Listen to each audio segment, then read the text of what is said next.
آپ کے نبی نے ارشاد فرمایا ہر شخص کے 3 دوست ہوتے ہیں. پھر وضاحت کرتے ہوئے ارشاد فرمایا پہلا دوست انسان کا مال ہے. جیسی موت آئی مال گیا. اور یہ یاد رکھیے گا جتنا مال چھوڑ کر مریں گے موت اتنی دردناک ہوگی. آپ کی لینڈ کروزر ادھر، جوتے، موزے، کپڑے، بڑا محل، جتنا آدمی مال چھوڑ کے مرتا ہے اتنی تکلیف زیادہ. آپ کے پاس 40,000 کا موبائل ہے، کوئی سنیچ کر کے لے جائے تو دکھ ہوگا نا. لیکن 1 لاکھ کا ہو تو، اور اگر 5 لاکھ کا بریف کیس چھین کر بھاگ جائے تو، اور اگر آپ کی دکان میں 2 کروڑ کی ڈکیتی کر کے چلے جائیں تو، جتنا زیادہ مال چھنتا ہے اتنی اذیت اور تکلیف زیادہ ہوتی ہے، جو ابھی ہمیں نہیں پتہ چل رہی ہے موت کے وقت ہوگی. لیکن ہم اس مال کے لیے جس کو ہم چھوڑ کر جائیں گے تو اولاد بعض اوقات نافرمانی میں خرچ کر کے ہمارے لیے گناہ جاریہ کرتی رہے گی، وہ تربیت تو ہوتی نہیں، اور چھوڑ کر ہی جانا ہے. اس کے لیے چاہے جھوٹ بولنا پڑے، فراڈ کرنا پڑے، وراثتیں دبانی پڑے، رشوتیں لینی پڑے، دھوکہ دینا پڑے، حتیٰ کہ قتل تک کروانا پڑے. مروا دیتے ہیں لوگوں کو پیسے کے لیے، لیکن یہ مال حاصل ہو جائے. جیسی موت کا جھٹکا آئے گا گئے. حضرت سیٹھ جی کو فکر تھی 1-1 کے 10-10 کیجئے. موت آ پہنچی کہ صاحب جان واپس کیجئے. بنی اسرائیل کے ایک بہت سیٹ آدمی تھا، اس نے بڑا محل بنایا، بڑا مال جمع کیا، تخت کے اوپر پاؤں رکھ کر سوچنے لگا کہ اب تو میری 7 نسلیں بھی بیٹھ کے کھاتی رہے تو کمانے کی ضرورت، اتنا مال جمع کر لیا. اچانک محل کا دروازہ بجا. اس نے خادم سے کہا جا کر دیکھو کون جاہلانہ طریقے سے بجا رہا ہے. وہ گئے تو دیکھا پورے پھٹے پرانے حال میں فقیر کھڑا ہے. انہوں نے کہا کیا بات ہے؟ کہا اپنے مالک کو میرے پاس بلاؤ.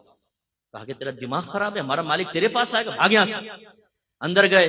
مالک نے پوچھا کون تھا؟ یہ حضور ایک فقیر تھا، آپ کو وہاں بلا رہا تھا. فرمایا مجھے؟ تم نے مزہ نہیں چکھایا اس کو؟ پھر دروازہ زور سے بجا. خادم بھاگ کر گئے. کہنے لگے بھائی تو کیوں نوکری سے نکلوائے گا ہمیں؟ کیا چاہتا ہے؟ اس نے کہا اپنے مالک سے کہو میں ملک الموت علیہ السلام ہوں، اس کی روح قبض کرنے کے لیے آئے. وہ خادم کانپ گئے اندر. وہ آقا نے دیکھا، بولا کیا ہوا تمہاری حالت خراب کیوں؟ کہا حضور باہر تو ملک الموت علیہ السلام آپ کو لینے آئے. وہ بھی کانپ گیا. کہنے لگا ان سے کہو کسی اور کو لے جائے میری جگہ. ملک الموت علیہ السلام اندر تشریف لائے. فرمایا جب موت کا وقت آتا ہے پھر ٹلتا نہیں ہے، لیکن مجھے اللہ نے حکم دیا ہے کہ مجھے تھوڑی سی تجھے میں مہلت دے دوں، تو جو کرنا چاہتا ہے کر لے. اس نے کہا اچھا.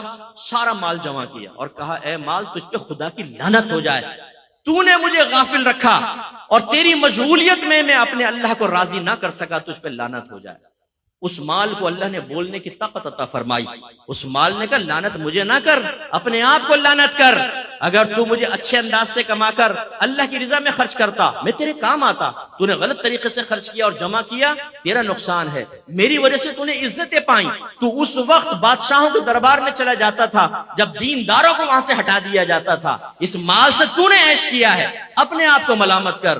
اور پھر حدیث روایت میں آتا ہے کہ ملک الموت علیہ السلام نے اس کی روح قبض کی اور وہ پہاڑوں کے برابر اپنی دولت کو دیکھتا ہوا مر گیا.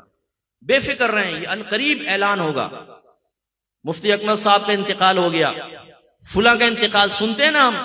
آپ کا میرا بھی مسجد کے مائک پہ اعلان ہو رہا ہوگا. ہم نے کون سا ایسا آب حیات خضر علیہ السلام سے لے کر پی لیا کہ ہمیں موت نہیں آئے گی، محلے والے مر جائیں گے ہم بچیں گے؟ بہت جلد موت آنے والی ہے.